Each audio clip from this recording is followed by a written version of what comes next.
Hello, my name is Jonathan Forster and welcome to the Multi-Story Thinking podcast on interior design.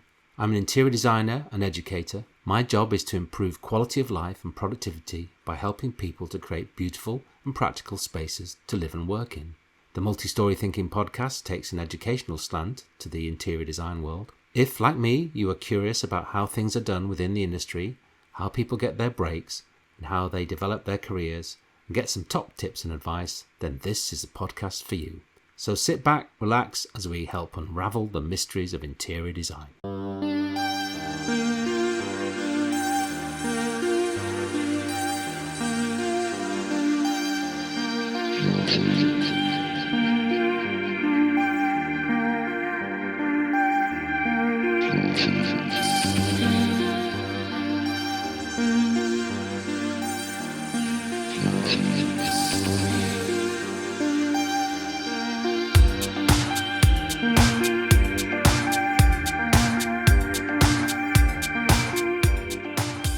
David Beddy is the Director of FMS Interior Services, a furniture source, supply, installation and design service championing sustainable solutions with over 30 years experience, delivering large-scale contracts to universities, businesses and local government bodies throughout the UK.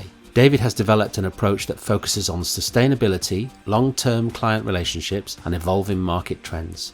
This strategic and value-driven approach transforms furniture selection, design and lifecycle management, helping organisations operate effectively and more sustainably. I've worked with David and FMS Interiors as a design specialist for over 12 years, supporting their sales team and helping to promote good design and responsible and sustainable specification of furniture. I spoke to David in August 2026. In this episode, we discover the importance of developing a dialogue about what to do with existing furniture, how a systematic approach can help multi-site organisations, the importance of buying the right choice of furniture at the start of a project, how working closely with designers can fast-track a project, and why, if you want to get somewhere fast, you should go slowly, but not too slowly.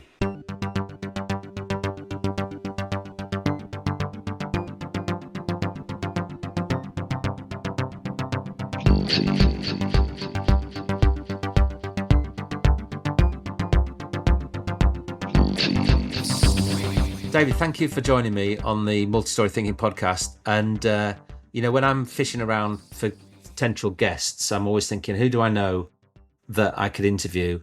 And we've worked together for quite a long time and it never even crossed my mind to think about you because probably we were so familiar with each other but we've been working quite a long time. But you've been in the business running FMS Interiors for quite a long time, furniture supplier, but that sort of doesn't really capture everything the business does. But can you give me just a bit of a background of how you got started? I mean, it's coming up to 35 years next year, in one way, shape, or form. I mean, and what's really interesting about it is that originally we set up as furniture management services, which is what FMS stands for, where we were basically going to provide all the services associated with furniture, which is, move it, store it, refurbish it, respray the metalwork, refabric, all that sort of stuff, and move it about, reconfigure it. And we were very successful back in the 1990s at actually doing that for companies where they had invested in furniture where they were paying £2,500 to £3,000 a desk. And I suppose the thing that happened towards the late 90s is that the price of that furniture came down substantially to the stage where a traditional workstation you could now buy for about 700 quid. And the desk part of that you could buy for about £250. So therefore and the need for people to manage furniture didn't appear to be as prevalent as it was, because it wasn't all necessarily interconnected. And there wasn't as much. I was going to say that the management of furniture is quite an interesting concept because people don't really think about that. They buy furniture, it sits there, and they end up having to get rid of it because it breaks or it's not the style that they want. But you saw an opportunity to provide that kind of service, which is essentially really a sustainable approach, isn't it? I mean, when people talk about Very much. Yeah, I think the funny thing is that now, 35 years later, it's come full circle. And all of the services that we have always been offering, now people are looking for.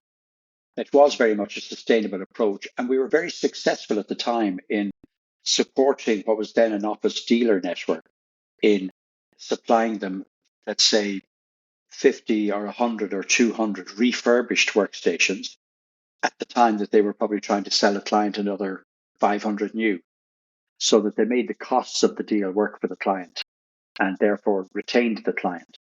The So I mean, one example of where we basically drove sustainability to its highest level was, I think it was Sun Alliance down in Bristol, who were in across 7 buildings in Bristol, and they were moving out to one new building in Parkway Gate. And basically, they had about, I think, 700 people to move.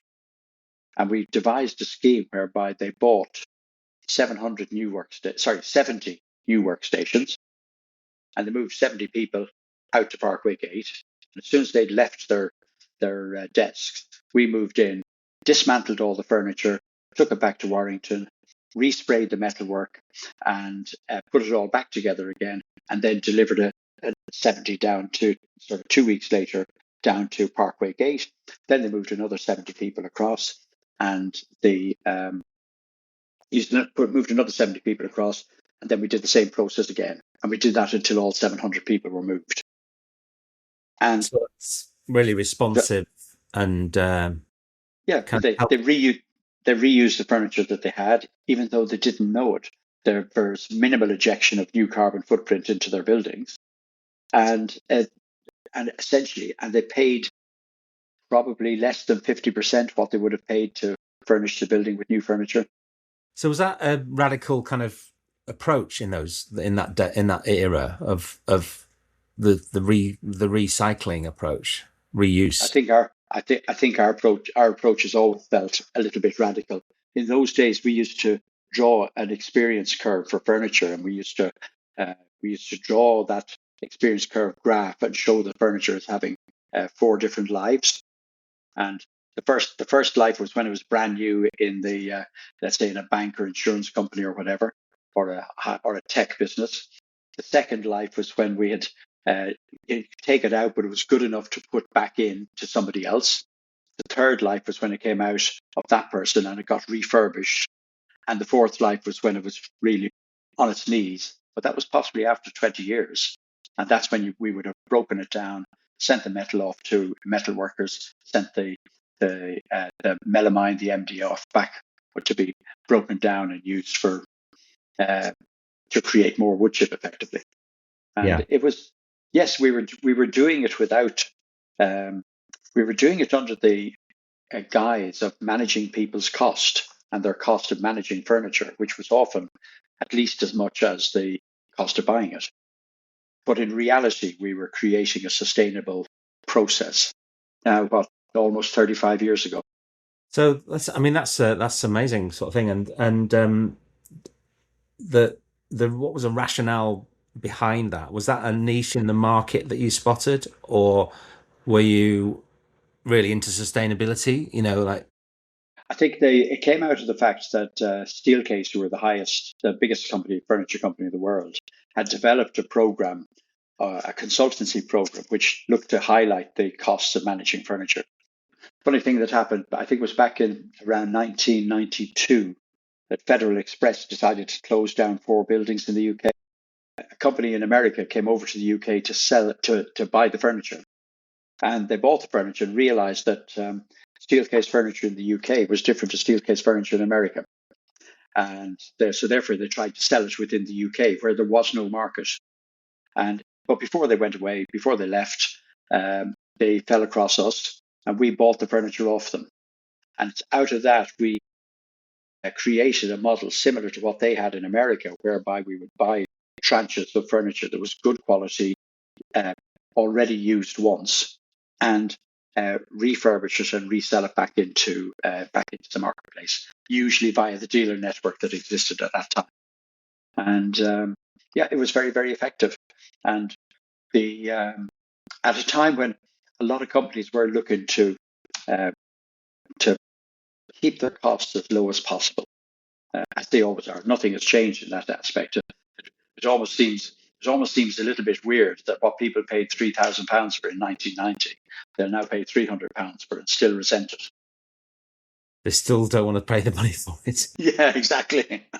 How's the role of FMS and the furniture suppliers in general changed over those 20 to 30 years?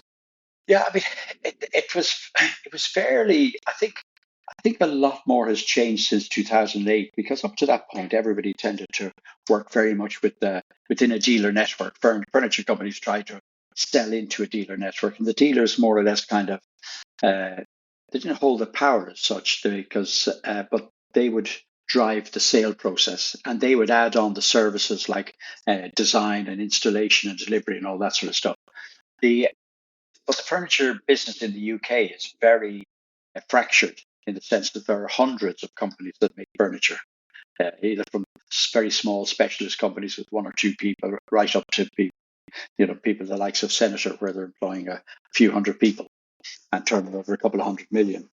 But it is a very fractured market, and I think the thing that has been happening over the last, I think, as the generations have changed, the things that have been happening is that manufacturers aren't relying on the dealer network anymore. Again, because everything always seems to be a hammering down of cost. So having dealer managers to support the network is largely unsustainable these days. And we're seeing more and more of let's say, the mid-range manufacturers just going direct themselves and cutting out the dealer. Okay, so just to clarify, where you sit between the client and the manufacturer, you're not a dealership as such, are you? But you are a kind of middle person, aren't you, between? Yeah, I've always put it in the terms that we've always operated as a free house. So in other words, our job is that we are client focused, and that we are helping the client to make sure they've got the furniture that is right for them. So in other words, there aren't 10 manufacturers that we represent and they're all we're going to consider. We're in theory representing all the manufacturers in the UK, and we would pick the products that are the right ones for the client and at the right budget for the client. And that's more important to us, because the raison d'etre for us is that we're helping multi-site organizations primarily control the look and feel of their buildings. And a multi-site organization can be, it could be somebody like it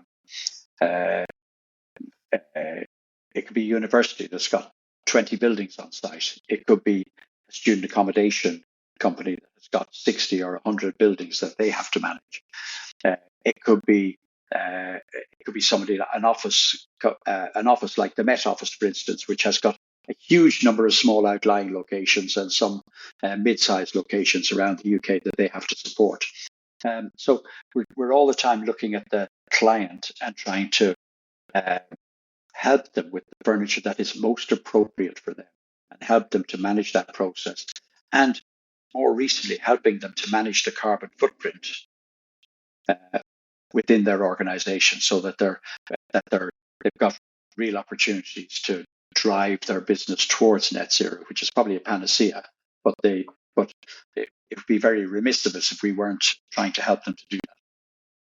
Yeah, so sustainability, I mean, you kind of built the business on that concept, really, of providing a sustainable option. But that's becoming really one of the things most people are talking about these days. Have you adapted much in respect to that, or are there other aspects of what you do that have shifted slightly to sort of to align with the way people are thinking at the moment? I don't think we have had to adapt that much. I think because I think it's always been inherent in our attitude. Because every time we've gone into a company to talk about anything, we're always considering the legacy furniture. We've always done that. So I think the biggest change for us is that some of the terminology is adapting to the terminology people want to use now. But the attitudes and the concepts that need to underpin a sustainable approach, they've always been with us.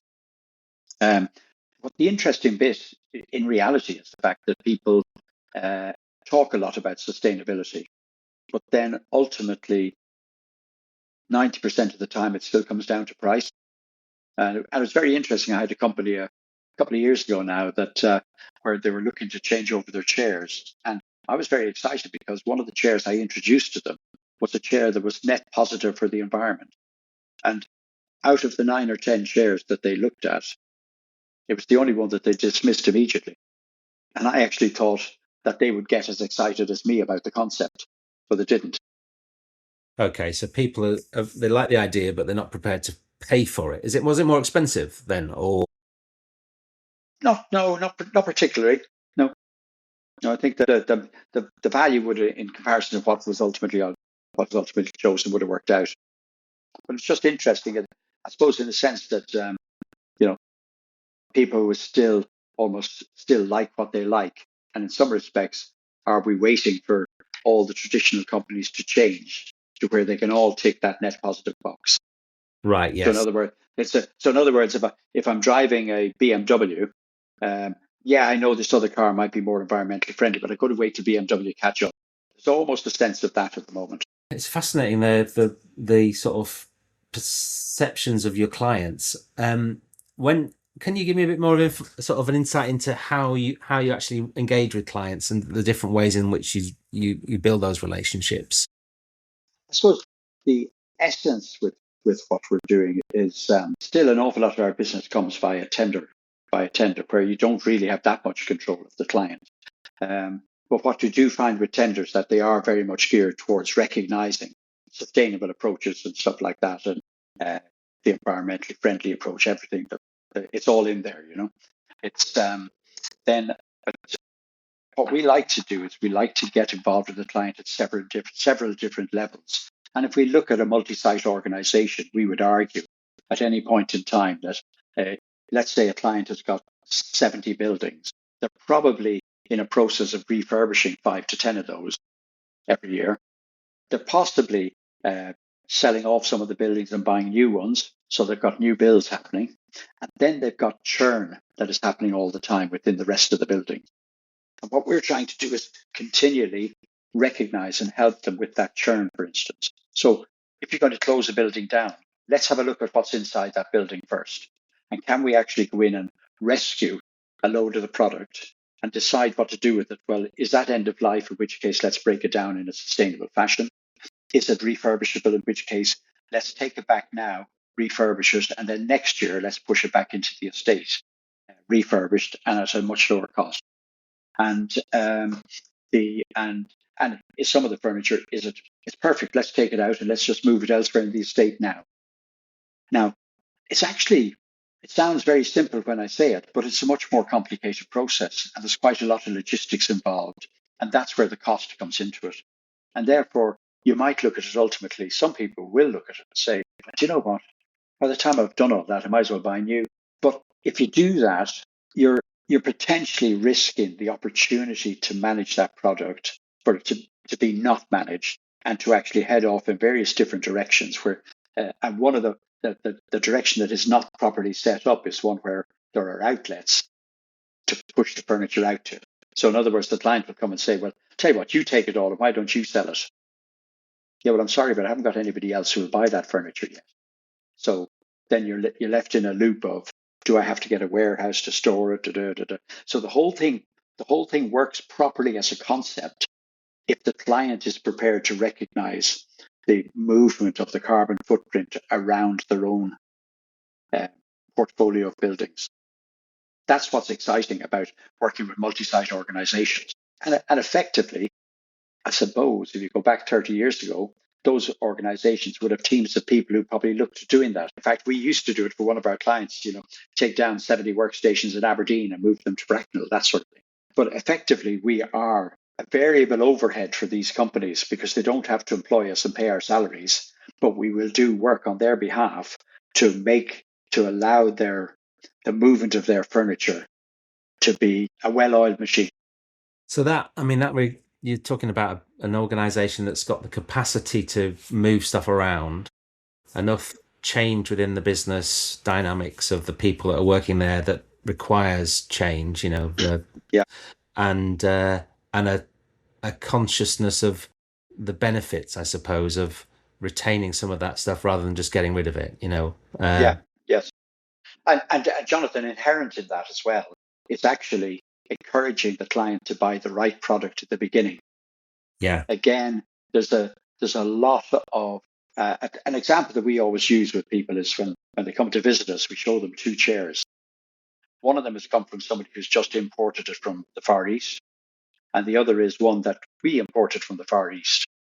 But as we always tell them, we'll pay $5 or $6 or $10 more in the Far East to buy the chair that we buy because it is much more uh, sturdier and likely to last an awful lot longer than the one that most importers will bring in. And that's the important thing, is that when we're looking at furniture going into premises, we're looking at furniture that's going to stay there potentially for 30 years, not break after a year, Yeah. not break after 2 years. And I'm continually astonished by the amount of churn that happens in organizations because, for instance, they go and buy a £50 chair, whereas if they bought a £90 chair, it would last 3 times as long. With your clients then, are there things that clients should be asking about products and should be educating themselves about it, or do you find that's your role to introduce those concepts to them? Very often it feels like that you have to hit on the client that understands the argument. Yeah, it's it's the to me it's not a uh, what was it? Yeah, one of the issues with it is if you take, let's say, a building where there's somebody wants to buy 300 chairs or whatever at 50 quid. Well, it's only a £15,000 decision, and the financial people are probably making much bigger decisions every day of the week. And this one is just doesn't go above the parapet. Yeah. And classic example I find, for instance, when looking at some of the in the student accommodation area, for instance, in the last 5 years, we've had a plethora of purchasing people joining student accommodation private hall providers. And they're all very, very good and very, very professional. But when they have a look at it, when it comes to things like furniture and that, really the only thing that has any kind of substantial value that appears to be being replaced all the time is mattresses. So suddenly, when you look at that, you then say, well, okay, we'll go out to tender for our mattresses and do that every year. Well, really, there's an argument there that says, why not buy a better mattress and you won't have to go out to tender every year? But again, the financial people don't get involved in that argument. But we would go into a company like that and say, well, actually, yeah, we'll buy the mattress from wherever you want to buy the mattress, but we recommend buy that. It'll last longer. That it'll last longer. But if we're going to go into the rooms with the mattress, why don't we go in with a chair? Why don't we go in with a mirror? Why don't we go in with a waste paper basket? Why don't we go in with a notice board? Do it all at the same time. So in other words, you end up with one logistics charge rather than 6 or 7. Yeah. And but it all does come down to what is the relative budget and to what extent people are motivated to want to control that budget. And I think I'm very conscious that when you have multi-site buildings, for instance, in the high-rise market, the big issue for the last since Grenfell has been cladding, and everybody's spending loads of money on cladding. That's a much bigger expense and a lot more important than how much are we spending on furniture at the moment. So it's a kind of attitude towards furniture within the procurement system, isn't it? And yeah, I would say so. And part of our role is actually going back to people every year and giving them the information, saying, look, this is what you bought. If we're properly engaged with the client, we're going back to them and sitting down with them and saying, look, last year, there you go. You've got 50 sites. The average spend per site was X. These are the products that you were buying. Actually, if you look at this, you bought 5 different types of chair. Why are we not just focusing on one different type of chair? But for instance, when we look at a task chair for an organization, we'll try and find a task chair where we know we can supply replacement casters, replacement gas lifts, replacement bases, replacement seats, replacement backs, so that if there's something wrong with the chair, they can actually maintain it on site. I've always taken the view that if you go into any organization, you'll probably find a storeroom with about 20 to 30 broken items of furniture. And if you send a good furniture fitter in there for a day, he'll give you back 15 good ones. Fixed a lot of them, yes. I mean, I've witnessed that, in various workplace and university environments. The sad, slightly bent flip-top table that's lost a bolt somewhere, and Yeah. it's so it's getting into the getting the client into the mindset of the longevity of furniture and the ability to repair and replace. But it's a total systematic approach. See, I think the issue in the marketplace is that somebody who's there selling you new furniture really doesn't want to do the services. They really don't want to do send a fitter down into the office and once a quarter to see what's broken and mend it, because there's not much money in that. But my view is that it's the whole gambit, and it's a little bit like the when we used to buy the old steel case furniture secondhand and refurbish it. The number of people who would come to me and say, "Oh yeah, I believe you buy secondhand furniture," and I go along and I go and visit them and say, "Okay, so what are you trying to achieve here?" They say, "Well, we're moving office, but it's okay. We bought the new furniture." And I'm sitting there thinking, well, why isn't the person that is getting the £200,000 deal for new furniture sorting out this for you? Yeah. So we feel it's our duty almost to help the client sort out all of the aspects surrounding furniture. And when you take that all into account, the old rules from the early 90s still apply. You probably spend 50% more, 50% of the money during its lifetime managing the furniture as you do buying it. So let's buy it properly and let's have a proper management system to look after it. So you're looking at that long-term relationship there where you can add totally. value and, be the support network system, I suppose. And we're not interested in just one project. We're interested in the projects and the regular work. We're the project and the churn. We want to do it all for you. We want to support you on all of it. We want to be there to advise and guide. What you need is in Aberdeen tomorrow for a bit of advice and guidance. We'll be there. Yeah, and and that's when we analyze our client base now.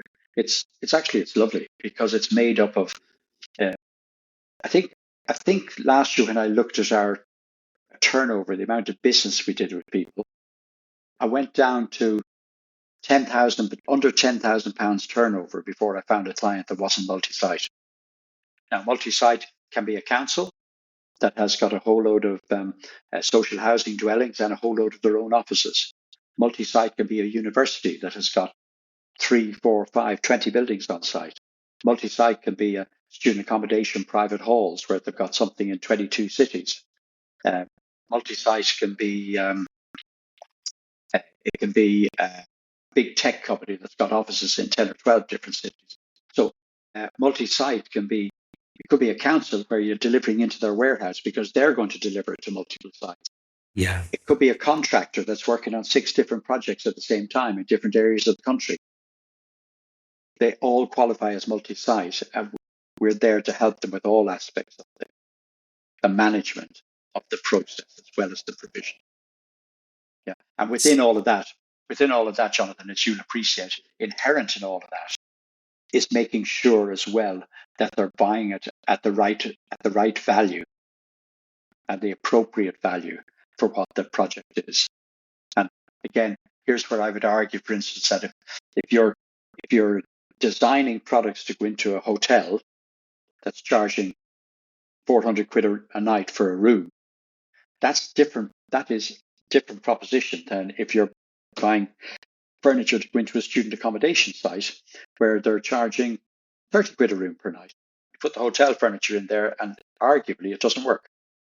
Well, I understand the kind of financial implications of that, but there's also the kind of design direction, isn't there, of what's appropriate for different settings. And you work across a wide range of sectors, from local authority to care homes to student accommodation into office, councils, and a wide range of different environments where one product is not necessarily almost exactly the same function potentially, but it's not going to be appropriate. So it's understanding the value, isn't it, and the The, perceived value, and also the what it, how it fits within a scheme and within the design and the ethos of the business that they are.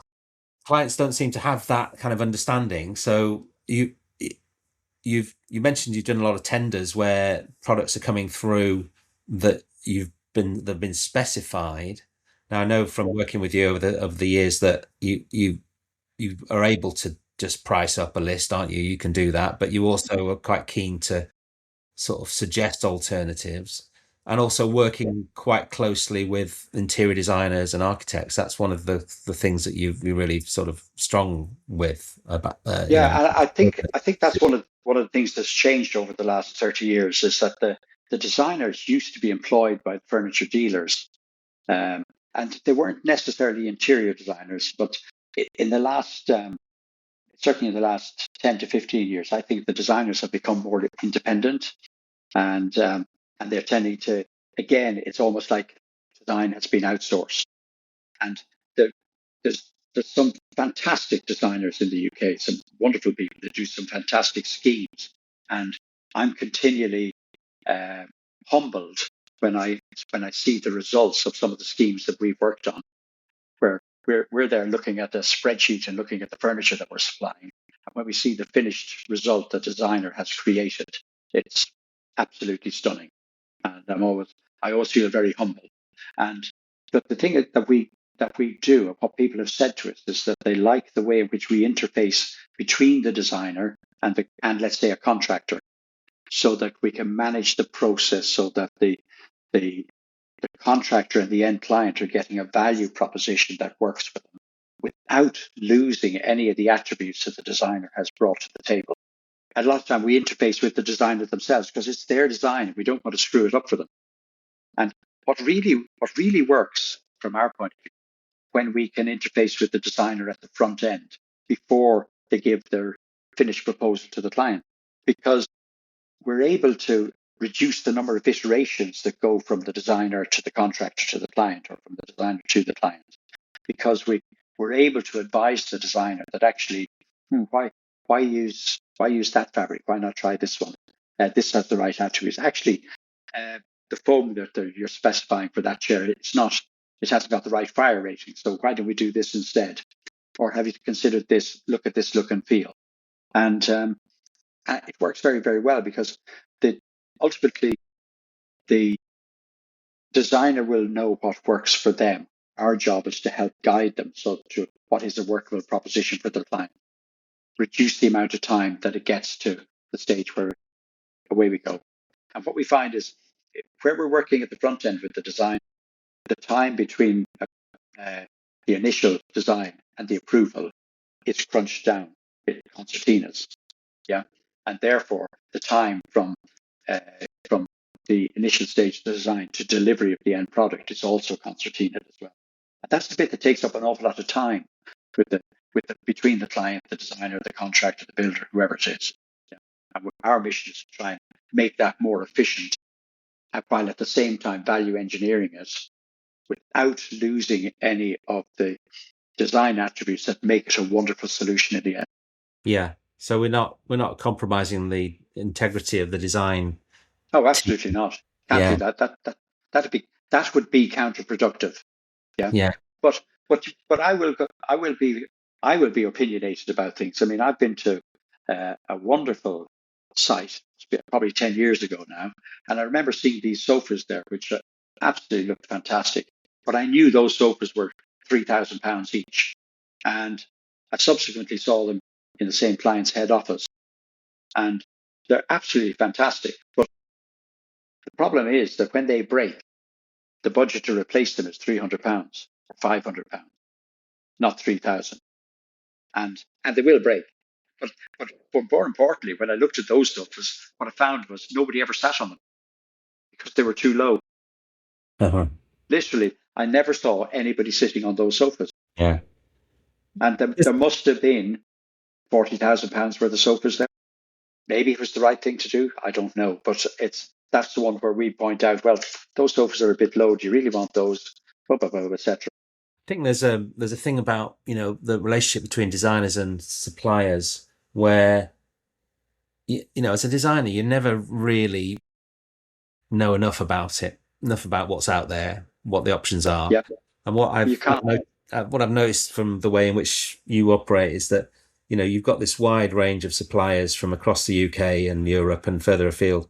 And there's a real understanding, not just of what's out there and available, but also the technical knowledge of how things are put Yeah. together. So you recognize systems. I mean, there's a great range of Italian suppliers where they've got componentry essentially that can be built into any combination, and what that unlocks is the ability to customize, ability to replace and repair. But you've got that knowledge built into your kind of ethos, haven't you? Yeah, we do. But I think that what I bring it back to a lot of the time now is that the, there are you a company that understands furniture, or are you a box shifter? Yeah. So if you're just box shifting, then that's you're just going to sell anything to the client, and the client says, "Oh, I want the cheapest price," and the client ends up with something that breaks. Yeah. If you understand the furniture, you're always going to consider what is appropriate. If you take the £3,000 sofa example again, don't object to a £3,000 sofa going in if, when it's getting broken or tatty, it can be repaired and refurbished to look like it originally looked. And we're in tune with that. We like to do that. So therefore, if somebody says, well, I want a statement sofa in there, we'll find and advise on the statement sofa that allows us to do all those things as it works through its life in the organization. Because what we don't want is a £3,000 sofa that stays there for 3 years. We want a £3,000 sofa that's going to stay there for 10 to 15 years. It's something we're working on at the moment, which is to have a task chair for one client sector that we've got. And it's a task share where we will totally offer replacement parts. So the client never has to lose the initial investment they put in the chair. And we're going to buy it in and stock it on that basis. And it's going to be at a price that's reasonable, and it'll have a warranty that's reasonable. That's part of our job. We understand the furniture. We also understand how and why it can be used and how to give it the longevity that the client deserves to have. That's a really, I mean, the logistics of that are quite challenging, I imagine. But actually, the intention then is to retain the product as long as possible, and to not to be throwing stuff out because a tiny little part of it is broken. But it's the logistics of that isn't difficult, actually, because we've been doing it for some years. Like we've got a couple of clients where, for instance, with the sofas, we designed the sofas so they can buy replacement cushions. So in the summer, they buy 200 replacement cushions rather than 200 replacement sofas. We sell them chairs where if the frame gets damaged in some way, they can replace just the frame. 4 screws. A maintenance man on site can do that. You know yourself, if you've been in the office market, the number of times you'll go into an office and see a chair that's missing a caster. Yeah. Yeah. Well, and everybody says that chair is broken. Yeah. Yeah. But the reality is, for us to send out a pack of 4 or 5 casters that they keep in stock, so when that happens, they just snap it in again. You've now got a working chair again, haven't you? It's just getting people into that sort of mindset, isn't it, of taking the time to repair stuff and also, it's like the flip top table I'm thinking of. I think, oh God, that if I had 10 minutes, I could fix that. I could. I'm thinking, well, where am I get the bolt from? And it's like immediately there's barriers. So you're there to break down the barriers, I guess. But see, again, the issue here is that the manufacturers don't really want to know about that. Yeah. Sometimes with the client, oh well, I might as well just buy a new one. So what we're trying to do is get to the stage where we can create product lines where we can offer the replacement parts and offer them at a reasonable price and say, yeah, they're here. It's not a problem. You can have them overnight. Yeah. Because it always gets my vote, for instance, with the, what I find is every time we do a big project, we do an O&M manual. We have to do the O&M manual, which tells you everything about the furniture that you've just bought. There are O&M manuals for other stuff as well. So every time somebody comes to us in a building that's been done relatively recently, I say, oh yeah, can you send me the detail out of your O&M manual? Oh, we don't know where it is. Well, frankly, I'd love to have a record of everybody's O&M manual, because then I would know every piece of furniture they've got and I would be able to help them make their costs as efficient as possible. So those are the kind of mistakes that organizations make, isn't it? Of not having the information there. What other thoughts? And it's people, don't forget, a lot of people are very time poor and they haven't got the time to pull it all together as well. It's not an easy task. Yeah. But then that's why we're here. That's your role, to fill gaps. Yeah. Just thinking about over the years, you mentioned the Steelcase sort of office kit and how things have changed. The different types of technology, different ways of working, different focuses on sustainability. What are the changing perceptions of the client that you've noticed over or kind of the objectives of clients that you've noticed over the years? I think the clients have moved from saying, oh, we need to get an office to fill it with office furniture, to we want to fill it, create the environment to suit the people that are working in it. So they're thinking about their staff more, and because they realize that to attract and retain the staff is actually very, very expensive. So when you get good staff, you want to keep them there. So they want them to be happy. They want them to have a workplace that's functional. I think that's the main thing that I would say. Other than that, I mean, I suppose they're conscious of making sure that people have got the right equipment for them to do the job, and whether they're working from home or whether they're working from the office. Working from home has been a big, I suppose, innovation in the market since COVID. But the reality is, I still think there's a load of people out there who when they get at home, they're sitting at a chair that's probably a dining room chair that's totally inappropriate for them. Yeah. They're probably doing their work at the dining room table. Whereas if they were in the office, the client would have their employer would have given them a nice chair that's got good back support, that's very ergonomic, desk that's ergonomically placed, screens that are in the right place, and all that sort of thing. And well, once you start working from home, unless you're working for some of the most enlightened companies, you're not going to have that. Having said that, we have done quite a bit of work for some of our multi-site clients, because if you've got 100 people working from home, that's another 100 multi-sites, isn't it? Home environment as being an important part of that working. Oh yeah, absolutely. Yeah, we've got one social housing client who've got 90,000 sites. So that's potentially 90,000 buildings that we service and deliver to. And so have you, with the changing sort of focus of clients and trends and things like that, have you had to change the way you operate as a business over time? Yes and no. I think the thing I was going to say, just to add in just about clients there, is that there are a lot more clients who kind of approach the furniture companies and think that we're all a little bit like Amazon, that we've got the stuff piled high, stocked, ready to actually send it out in 24 hours notice, and are a little bit shocked when we can't.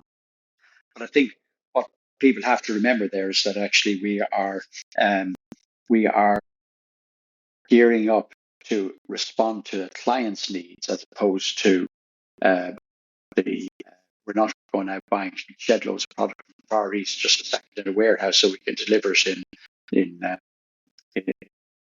24 hours and have it returned to us within 30 days because it wasn't quite what you thought. So that's not. But there is a perception that furniture business is like that, and it's not really. I don't think it isn't that we have changed the ways in which we work. I think we've structured our business so that we can actually handle and cover multi-site organizations to different levels. We'll have some people where we have to design the product offering so that we have got stock in the warehouse so we can send it out very quickly.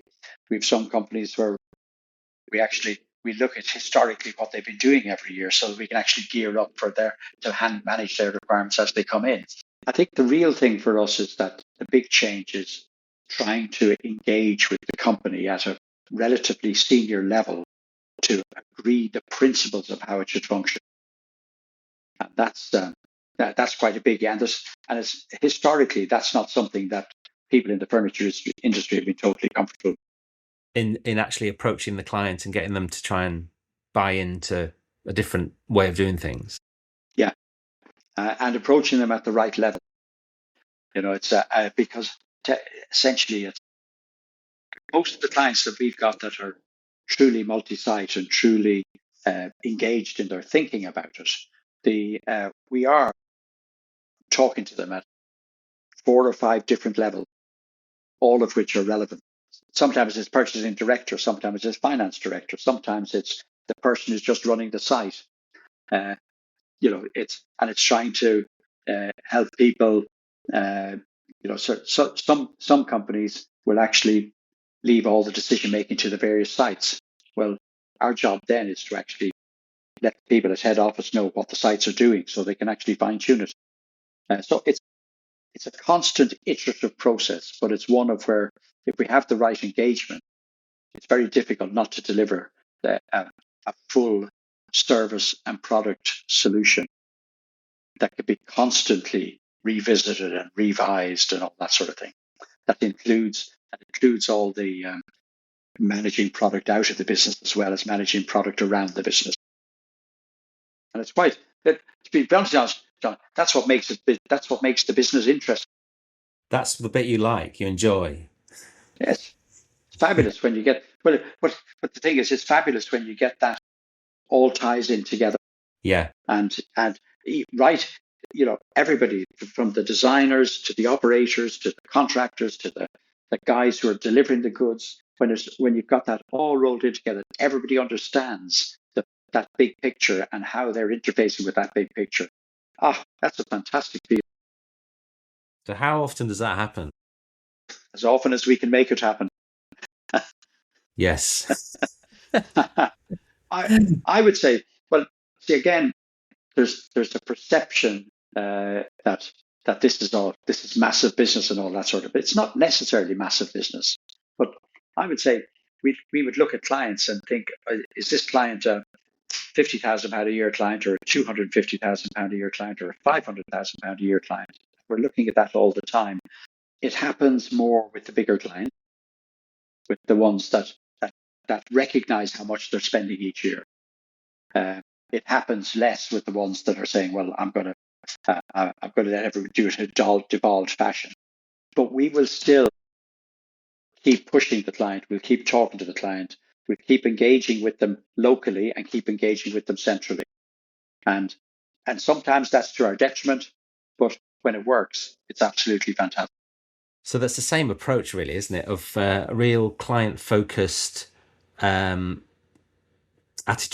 Yeah, I mean, that sounds like why wouldn't it be for client-focused? But really, you're there to get the best solution, the best design, the best product, the best sustainability, the best long-term solution for and then engage with the manufacturers that will actually make that solution work for that client. And for the next client, it might be a different set of manufacturers. Yeah. But that way we're also getting the manufacturers on board to recognize that they're also part of this provision to the client as well. And we have there are some fantastic companies working in the furniture industry in the UK, and everybody has got a very much a can-do attitude. And that's one of the things that we kind of linked in with very early on. It's that can-do mentality, rather than saying, oh yeah, well, we've got this, you should have this instead. No, we can find the right products for you. This is the right manufacturer for you for this job. Now, 5 years' time, that manufacturer might change. We will recognize that with the client. We'll probably still be dealing with the manufacturer for other clients.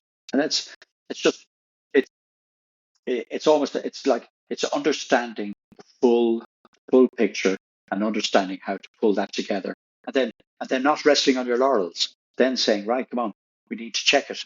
We need to keep checking it. We need to keep talking. We need to get feedback from the end users as to whether it's working or not. If it's not working, we need to change it. See what's not working. Yeah. It's a constant iterative process that involves advice, guidance, consultation, performance, delivery. Everybody has to come together. And it's one of the things that we did during COVID was we actually we chose during COVID not to do what a lot of other companies did. We held all our staff together. We lost nobody during COVID because we realized that it had taken us 15 years to build up that staff and that commitment. And as soon as we got 2 or 3 years down the road after COVID, we need to have those staff still there. And they are. That's an important aspect of it. I was going to ask you about the staff. That building a team takes time, doesn't it? And as you say, you've got that expertise, and you're looking for people with a certain mind. I keep saying mindset. I must try and cut that. An attitude, isn't it, of that's in tune with what you're describing there. That long-term relationship. You don't necessarily want someone who just wants to sell. Get the boxes off the shelves and get them delivered. You want someone who is interested in nurturing that relationship. How difficult is it to find those kind of members of your team, and how do you continue to nurture them once they're within the business? What is interesting is that we've started to add on people in the last 18 months, part of the progression post-COVID. And it is interesting that they don't all come from the furniture industry. If they have got some furniture experience, it is helpful, but you can always teach people that anyway.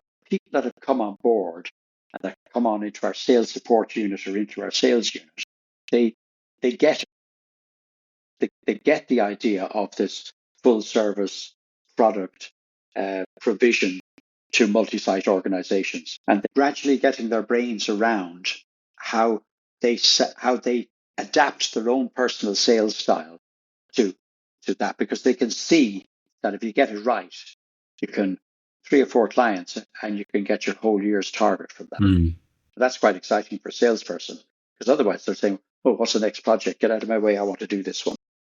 And you're there just doing quotations and hoping that you get the deal. That's not what we're about.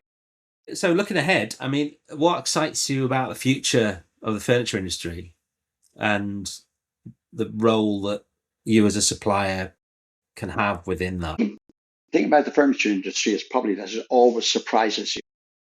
You never really know where the next challenge is going to come from. It's funny at the moment, everybody has said to me in the last 5 years, next year is going to be brilliant. Next year is going to be brilliant. And actually, generally, next year isn't that brilliant. I think what we're going to see in the furniture supply industry is possibly smaller and smaller organizations. The days when people would have a big head office staff and loads of designers on tap. It's already like that. It's relatively small. A worry I would have at the moment is that I think there's an awful lot of people that are focusing on it and treating it as a sort of telesales business, and as a result of that, doing what we would call box shifting. I don't think that has a future. It feels sometimes that in the past 10 years, everything has been trying to drive the prices down, despite the fact that inflation has been going up. And I wonder, will there be a correction at some stage? One of the reasons I think why we're in the furniture business is because people are always going to need furniture. And tastes are always going to change. And there's always going to be churn. And that hasn't changed. The amount of churn that exists hasn't changed in the last 30 years. It's just the churn is maybe slightly different. And I wonder, will people become, let's say, the full service furniture advisors like we seem to be evolving toward? Or will they just stay back as box shifters? I really don't know. I think the furniture manufacturers are going to make sure they're designing sustainability into their products. I think that's already happening. But a lot of that happens because regulation causes it to happen. From the sales point of view, I think the clients we deal with are going to become more and more multi-site. because I don't think that the environment is brilliant for people who want to start up a company and with 8 or 10 people and stay in the one building all their lives. I think businesses are getting more and more businesses are getting absorbed by bigger entities, and I see that continue to happen. People spending time trying to integrate those businesses into what they and even now just sort of the climate for people who want to start as entrepreneurs building a business. And by that I don't mean somebody decides, well, I'm a skilled technician, I can start up on my own and do it and operate on my own. It's people who want to build a company that's going to grow. I think the climate for that is getting harder and harder. We've had some quite turbulent years, haven't we? I guess with things like COVID and impact of Brexit, and political sort of uncertainty as we change through governments and prime ministers. But you're looking forward to the future in a kind of positive way in terms of what you can offer the industry. I'm very positive about what we can do and where we can go, because I think we have a model that allows us to continue to thrive, even if there aren't that many projects. And that's a classic example. Like this year, for instance, there's been a lot of projects that got postponed for one reason or another, or pushed to the back end of the year into next year, and yet we're still tracking 10 to 15% ahead of where we were last year. That's largely because we have all the other services and clients that are not necessarily totally project focused. Whereas I think that companies that are purely project focused, if you're not winning projects, times get tough. So I think I'm personally excited about where we can go. I think we are only going to be constrained by the thinking of our people who are delivering the solution, and or constrained by the clients who are trying to help define the solution. And it's but again, as I always say, say in our industry, festina lente, make haste slowly, and that's what I quite like. That it's I remember that from my early days in school when learning Latin, and it's that served me quite well through life. It's easy to race ahead, but nice and slowly. Not too slowly, not like a tortoise, but not like a hare. A little bit faster than a tortoise. Have you seen how fast a tortoise moves? We've got two tortoises in our garden, and they when they want to, they can shift quite quickly, I have to say. Yeah, you've got to keep an eye on them. I now have a picture of you racing your tortoise in the backyard. It's a moment of stress and anxiety when the tortoises are trying to leg it for the boundary. Once they're gone, you're in trouble. If someone wants to create a space, what can they come to you for? Well, normally what we say is the simple bit is turn the space upside down, and anything that falls to the floor, we can do for you. Yeah. But increasingly, we're also saying, actually, for instance, particularly if we get into things like hotel foyers or amenity spaces and student accommodation, we can also do the joinery work as well. We work very closely with a factory which works with metal, fabric, and wood, and that's quite unusual within the furniture industry. So we are able to bespoke products for clients, and we are able to actually create the joinery that enhances the space they're trying to fill. One thing I would say in terms of what I do see often, not always, is that I would be conscious sometimes that people shouldn't overfill their space. Yeah. I remember doing a social space in a student accommodation many years ago, and when we delivered the furniture and placed it as per the design, there was actually no room for anybody to move about. So we took half the furniture out and brought it back to the warehouse, and it may still be there for all I know. So that's it. And I often say, I do say that to people when they're moving into a new space for the first time and they haven't got experience of it. I always say, well, less is more. Our job is not to sell you as much furniture as we can. So because invariably when you've lived in the space for about 6 months, you'll start saying, oh God, I wish we did that, or I wish we'd done this. if you don't fill the space too much, you've got time and room to change. And that way you're then still coming back to spending your money on the right thing.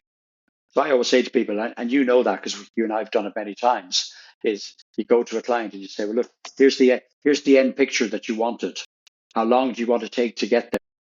Because it doesn't matter to us if you take 5 years to get there or 1 month. I mean, it's a great point, really. You don't want to make a mistake, do you, when you're investing money like that? And often, depending on the level of engagement you've had with them, companies often don't really know what they want fully. You know, they've got an idea, but if you can get the basics in and then build from that, and it evolves, you know, I think that's something that both yours and my approach has in common, really, that idea of a design evolving alongside the client and you know, helping them get to that point rather than trying to over design it and force them into a full blown change. You know, it's there's an argument that says the designer should be a constant present within the organization because actually they're getting to see this. Actually, what I've done really works, but actually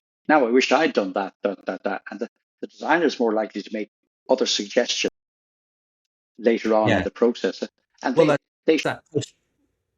that post-occupancy kind of review, you know, which is very rarely done, and going back and seeing it in real life and what's happening, what's working, what's not working, and that approach, I think, and being able to cope with it as a supplier is really important. Well, it's I have to say, whenever a client does that, I find the process very, very refreshing. It's but that's a kind of rare thing, isn't it, for clients to take the time to do that? How do you go about encouraging that as an approach? It is difficult. We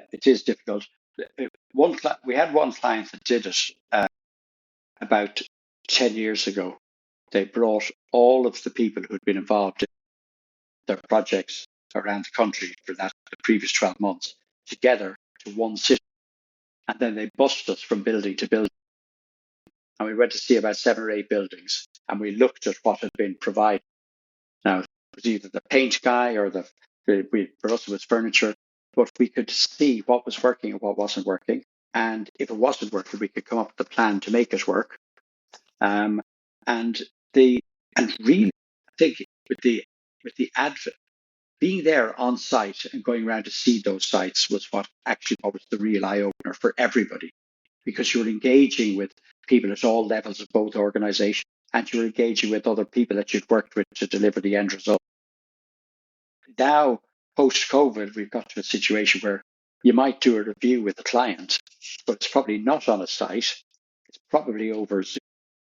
You're probably meeting people that you might not have met as part of the process before, whereas meeting them face to face makes it a much more productive engagement.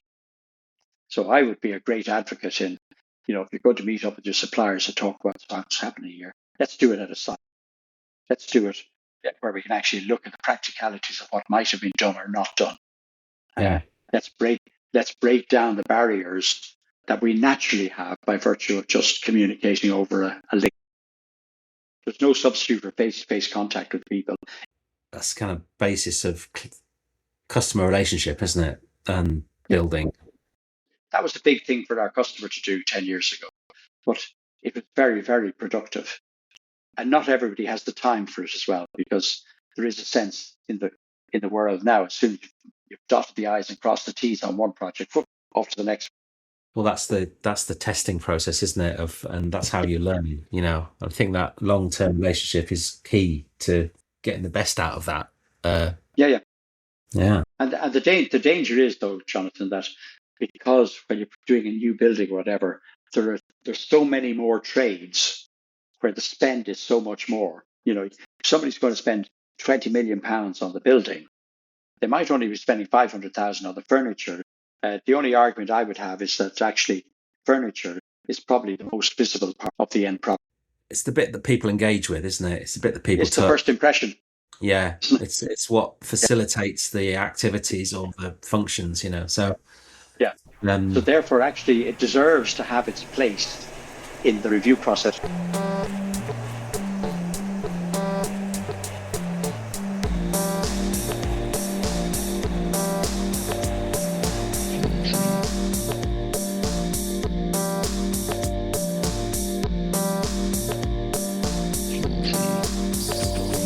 I'd like to thank David for taking the time to speak to me. As I mentioned at the start, I've worked with David and his team over the last 12 years in a design support role, and it's been refreshing to be working closely with a supplier to help put together furniture schemes and interior schemes where we can work in a collaborative way with the sales team to select and specify and price up furniture packages that can help support the users of our spaces but also be delivered in a cost-effective and sustainable fashion. It's great to see the way in which David and his team are prepared to take on the less glamorous end of the supply of elements to go into spaces alongside what you might think are more exciting and interesting elements of design.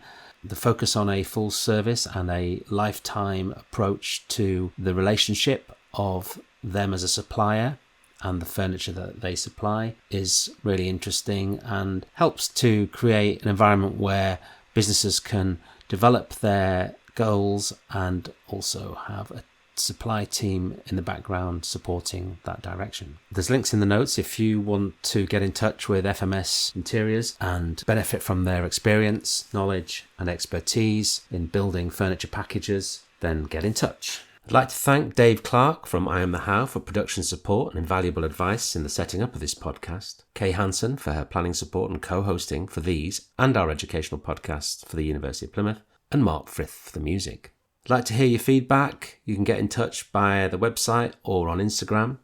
Thanks for listening. Bye for now.